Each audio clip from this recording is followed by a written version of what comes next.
Dans ce dernier numéro, les citoyens de 10 pays à travers le monde ont donné leur avis sur la crise qui mine la démocratie partout dans le monde.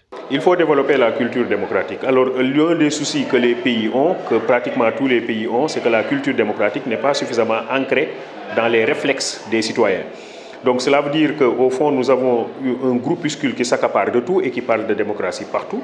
Mais il faut faire en sorte que ça soit une vraie démocratie participative qui implique les populations et qui fait des populations des actionnaires de l'État. Donc ça veut dire que l'État serait comme une entreprise et tous les citoyens sont des actionnaires de l'État, qu'ils ont la possibilité de participer et il faut développer cela, c'est ce que l'on appelle la culture démocratique. En fait, la démocratie est en crise parce que l'éducation est en crise. Alors il faut vraiment qu'on revoie l'éducation, des enfants parce que c'est eux qui vont grandir, qui vont se mettre à dire tout ce qu'ils veulent, à pousser même la société à être en crise en fait. C'est la jeunesse. Donc les gouvernements, ils devraient plus investir sur l'éducation. Et je tiens à dire que la démocratie, ce n'est pas simplement les gouvernements, c'est d'abord les parents. C'est l'homme en tant que tel qui doit vérifier encore, revoir encore, faire une introspection, une rétrospection aussi de soi-même pour pouvoir avancer. J'estime que ces institutions ont besoin de se remettre en question. Elles ont besoin d'apprendre à faire de la réflexion critique et pour cela, elles ont donc besoin de personnes capables de mener ces réflexions.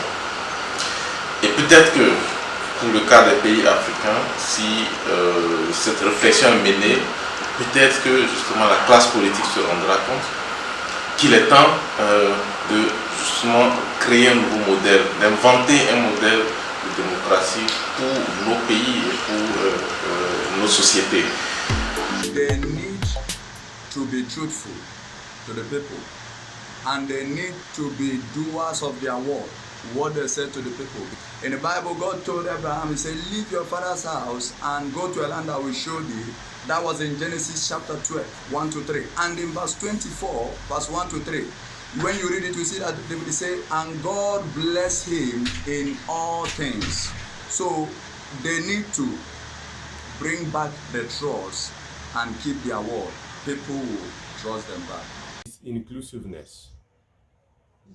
All governments should include their citizens in everything that they are just about to do. They should try, if not 100%, but they should work at 90%, implementing and accomplishing the pledges that they give to our citizens. Voting should be free and fair. That will be just right and will be okay with everybody. For the governments to gain people's trust is through creating democratic space in governance, i.e., if, as I mentioned earlier, there should be independence of judiciary, independence of the executive, and the independence of the legislature. So there is a system whereby this kind of government wings, if they're independent, for example, the judiciary, so it will be that when there is a verdict or a rule from the court of law and it becomes authentic and people honor the rule of law through the judiciary, then that independence would create some democratic space and would make people to feel and start having a sense of ownership and even believing what democracy is. First, the government and institutions should carry out civic education on democratic principles and ways, even showing the constituents or the citizens the benefits of democracy. It may be in crisis because there's poverty all over, unemployment, and even lack of empowerment.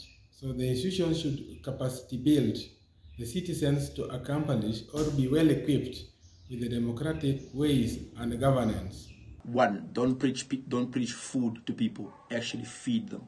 One of the best ways to do this is we need to stop teaching people, young people specifically, because I'm young and so I speak to that narrative. We have done wrong in that we have taught young people about their rights and impulsive pleasure. The problem with that is that those two things violate the intrinsic value of individuals, and so people walk around hiding under these guises of group identity, and that's really where it's at. But in order for you to win the trust of people back, there's got to be a delivery of service from government side, in that people don't want to come to clinics and hospitals that are not fully staffed. Okay? It is as easy as that. To regain trust, feed the people from the resources within the borders that they live in. Simple. Sur ce point, on peut dire il y a l'appui des ONG. Quand les chefs d'État reçoivent les aides des ONG, ils peuvent aussi mieux gouverner le peuple. That's it, dear subscribers and dear followers. We have reached the end of this part of our interview. I hope your expectations have been met. I hope you have subscribed to this channel. If not, please do it now.